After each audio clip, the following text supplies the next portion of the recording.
এটাই হলো মূল জিনিস। পানিটা দেখো, পানিটা যেটা দেওয়ার সাথে সাথে মানে পানির সাথে। আসসালামু আলাইকুম। আপনাদের অনেকেরই মনে প্রশ্ন থাকে যে আমরা কবুতরকে কিভাবে গোসল করাবো এবং কোন নিয়মগুলো মানলে ওদের শরীরে পোকামাকড় বা বিভিন্ন ধরনের উকুন থেকে ওদেরকে আমরা হেফাজত করতে পারবো। তো আজকে আমরা আমাদের কবুতরগুলোকে গোসল করাবো এবং কিভাবে গোসল করাই, কোন জিনিসটা ব্যবহার করি, সেটাই এই ভিডিওর মাধ্যমে আপনাদেরকে দেখাবো। আপনাদের মনের ভিতরে যে প্রশ্নগুলো থাকে সেটা আমরা আস্তে আস্তে ভিডিওর মাধ্যমে প্রসেসিং করব আমাদের কাজটি, আর ওই সময় আমরা বলবো। তো আমাদের কবুতরগুলো মূলত আমরা আটকিয়ে পালি, এই কারণে আমাদের এইখানে একটা পুরান মশারি আছে, ওইটা আমরা সুন্দর করে এই সাইডে টাঙ্গাবো, টাঙ্গায় তারপরে এটার ভিতরে আমরা কবুতরগুলো সুন্দর করে গোসল করাবো।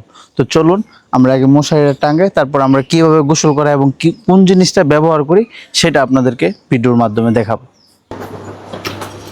আমরা এই জায়গায় সুন্দর করে মশারিটা টাঙ্গাবো। এই যে দেখতেছেন, এই যে আমরা ভিউ না বুড়ি। তো আমরা আমাদের জন্য ছোট্ট করে একটা ঘর বানাইলাম। তো এইখানে আর একটা ইট লাগতে পারে, তো এখন আমরা প্রসেসিং করি, তারপর আবার আপনাদেরকে দেখাবো। বলে পানি নিব মোটর সাইরা, তারপর কি মিশাই সেটাই স্পেশাল একটা জিনিস, সেটা আমি দেখাবো এবং আমি যেটা ব্যবহার করি সেটার উপকারিতা আপনাদেরকে বলবো। এখন আমরা প্রথমে পানি নিই, পুরো ভরে নিব, কারণ অনেক দিন পর তাদেরকে আমরা গোসলের জন্য প্রস্তুত করতেছি। মানে আমার এইখানে আসার পর আমি গোসল করাই না, ওইরকম একটা সময় পাইনি। তো আমার কাছে আসছে মনে হয় 14-15 দিন বা 1 মাস হবে। মানে কবুতর সবগুলো তো আর একসাথে আনিনি। যাই হোক, আজকে আবার রোদ আপনার হাফ ডাউন করতেছে, মানে গরমটাও প্রচুর পড়ছে। এই যে এটাই হলো মূল জিনিস। এখন আমি আপনাদেরকে বলি, একটু কাছে আসো, জিনিসটা দেখাই। এই যে এটা হলো পটাশ। এখন আপনাদের অনেকেরই প্রশ্ন থাকে যে ভাই, পটাশ দিয়ে যদি আমরা কবুতরকে গোসল করাই তাহলে কি কোনো ক্ষতি হতে পারে? সত্যিকার অর্থে কবুতরের ওরকম কোনো ক্ষতি হবে না। আপনি যদি পটাশ দিয়ে গোসল করান তাহলে কবুতরের শরীরে যদি কোনো পোকামাকড় বা উকুন থাকে এগুলো ফিনিশ হয়ে যাবে একদম। তারপর কবুতরকে সপ্তাহে একবার গোসল করার মানে মাসে 3 বার বা 2 বার গোসল করানোর চেষ্টা করবেন, এতে আপনাদের অনেক উপকার হবে। ওরা সঠিক সময় ডিম বাচ্চা করবে এবং ওদের শরীর সুস্থ থাকবে, রোগ বালাদি কম হবে।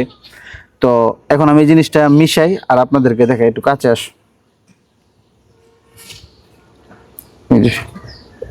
পানিটা দেখো, পানিটা যেটা দেওয়ার সাথে সাথে মানে পানির সাথে কালার অ্যাডজাস্ট হয়ে গেছে।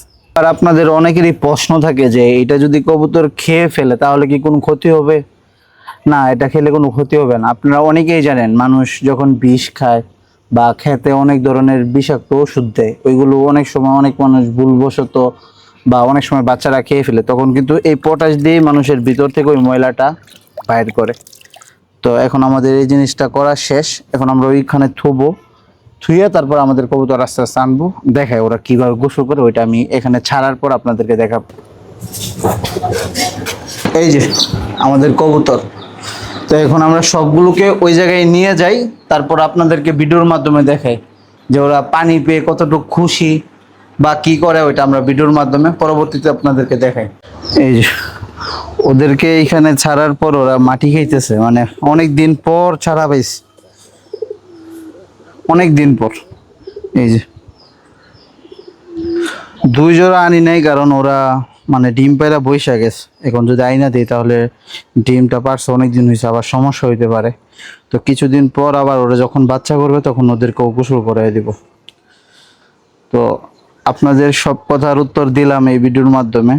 তো যাই হোক, আজকের ভিডিওটা এই পর্যন্তই। দেখা হবে নতুন কোনো ভিডিওতে। সবাই সুস্থ থাকবেন, ভালো থাকবেন, অ্যান্ড আমাদের এই ছোট্ট খামারটির জন্য অবশ্যই দোয়া করবেন। আসসালামু আলাইকুম।